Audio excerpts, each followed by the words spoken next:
तुमच्या हक्काचा आवाज आजचा महाराष्ट्र। पिंपरी चिंचवड मधील म्हेत्रे वस्ती परिसरात घरासमोरील मोकळ्या जागेत खेळणाऱ्या 5 वर्षीय चिमुरडीवर 7 भटक्या कुत्र्यांनी अचानक हल्ला केला।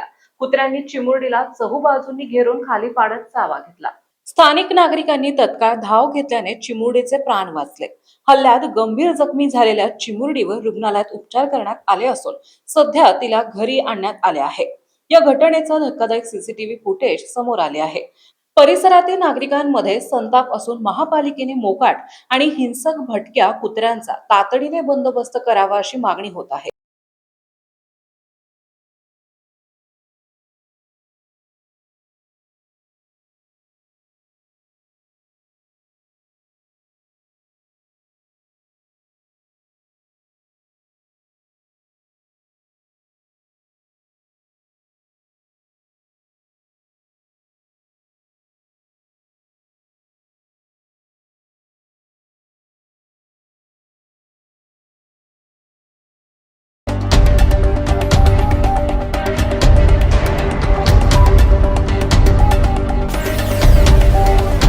तुमच्या हक्काचा आवाज आजचा महाराष्ट्र।